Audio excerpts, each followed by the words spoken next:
Tonight, our special coverage on Israel's war in Palestine as calls for boycotting businesses that support Israeli occupation grow louder. Assalamu alaikum and good evening. This is Muslim News Canada on Muslim Network TV. I'm Aisha Ashraf. Today is the 25th day since Israel started its indiscriminate bombing on Palestinians.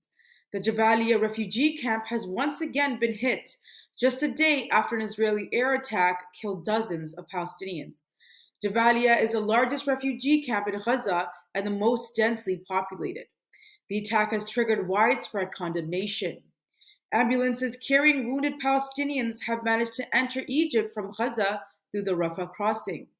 The border is open for the first time since October 7th.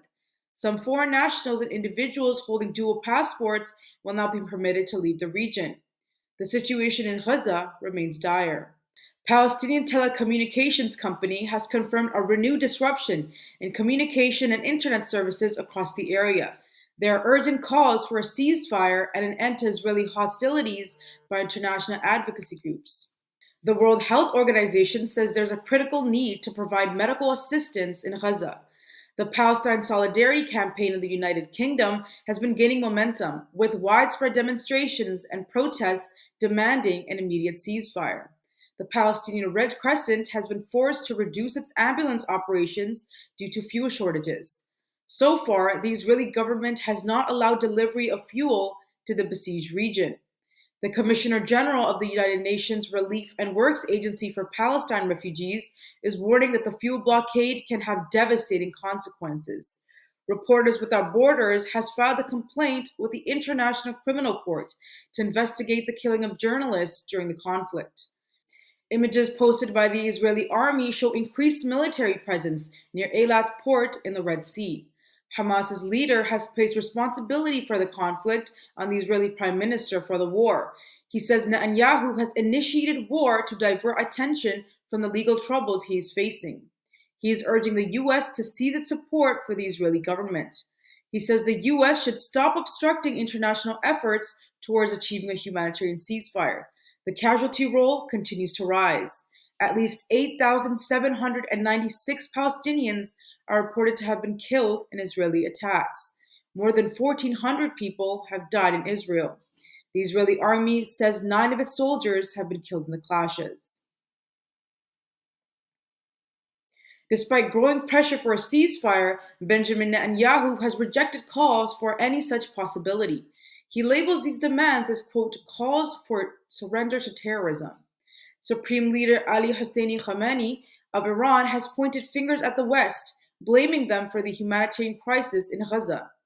Jordan's Ministry of Foreign Affairs has summoned the country's ambassador to Israel and is urging for an immediate halt to the war in Gaza. Bolivia has taken a significant step by severing diplomatic ties with Israel due to its ongoing war in Palestine. Colombia and Chile have recalled their ambassadors for consultations. Both countries strongly condemn the loss of civilians' lives in Gaza and are calling for an immediate ceasefire.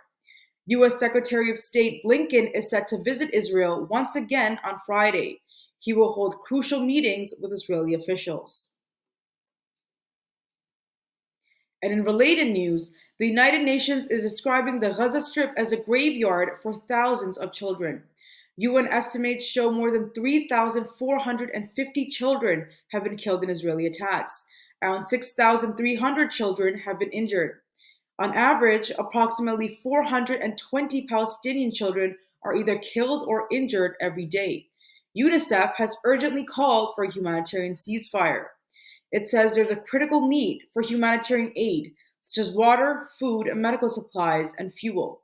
The blockade imposed by Israel has severed vital supplies, leading to a severe water crisis that is particularly affecting the lives of children.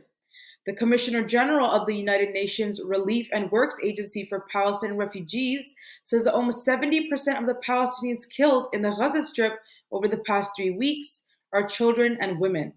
He says these numbers exceed the annual count of child casualties in global conflict zones since 2019. The Canadian government is urging a ceasefire in Israel's ongoing war in Palestine. The news comes after Canada's recent abstention on a United Nations resolution for an immediate permanent humanitarian ceasefire. Canada's stance has sparked debate among its politicians.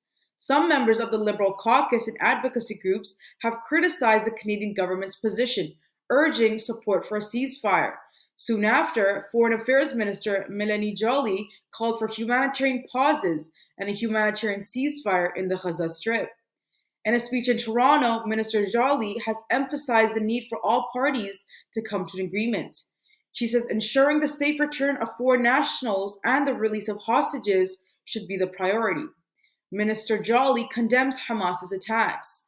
She says the humanitarian crisis is affecting Palestinian civilians, particularly women and children.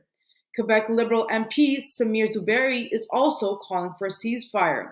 He says the only way to save innocent lives is to stop the bombings. Liberal MP Shafkat Ali describes the bombing of hospitals as, quote, heartbreaking. Ali says there should be an immediate ceasefire and new negotiations to end the conflict. Liberal MPs Ikra Khalid and Salma Zahid had previously advocated for peace in statements shared on social media. Israel's war on Palestine has put the BDS movement in the spotlight once again. The BDS movement stands for boycott, divestment, and sanctions. It urges consumers and end users to boycott and sanction entities involved in supporting Israel and its atrocities in Palestine. Right now, the focus of the movement is on calling for a ceasefire as more Americans become aware of the government's involvement in the Palestinian situation. Some well-known figures supporting BDS include U.S. Congresswoman Cori Bush, musician Lauryn Hill, and writers Sally Rooney, Naomi Klein, and Arundhati Roy. The BDS movement has identified 7 U.S. advocacy groups that share its goals. These include the Jewish Voice for Peace, Democratic Socialists of America, and the U.S. Campaign for Palestinian Rights. An article in a U.S.-based news website says the followers of the BDS movement have 3 main demands. These are, number 1, ending Israel's occupation of Palestinian territories. Number 2, granting full rights to Palestinian citizens in Israel. And number 3, allowing Palestinian refugees to return home. The BDS boycotts don't just target Israeli products, but also non-Israeli corporate giants suspected of supporting Palestinian oppression. Currently, Hewlett-Packard is facing allegations that its technology aids Israeli surveillance of Palestinians. BDS has previously influenced companies like Ben & Jerry's and Orange to halt operations in occupied Palestinian territories. The movement has also targeted companies like SodaStream and Moroccan Oil. While facing criticism and accusations of anti-Semitism, BDS keeps pressuring political leaders, especially in the U.S. Several U.S. states have passed anti-BDS laws, but these have encountered legal challenges. Efforts to make supporting BDS a crime at the U.S. federal level have been proposed, but not yet approved. Canada has pledged an extra $50 million in humanitarian aid for the Gaza Strip. The announcement comes as a border crossing with Egypt briefly opens to allow crucial aid into the Palestinian territory. International Development Minister Ahmed Hussein says Canada is committed to supporting the people of Gaza. He says the funding will address urgent needs like food, water, medical assistance, and other life-saving essentials for Palestinians. Minister Hussein says that none of the funds would go to Hamas. Instead, he says the money will go through existing humanitarian organizations in the area. This new aid supplements the $10 million Canada had previously committed to Gaza last week. Turkish authorities are actively seeking ways to bring Israel's alleged crimes against Palestinian civilians before the International Criminal Court. The news comes after Turkish President Recep Tayyip Erdogan says he will prove to the world that Israel is a war criminal. A Turkish media reports that Justice Minister Yilmaz Tunç had previously emphasized that the recent resolution by United Nations highlights Israel's involvement in acts of genocide.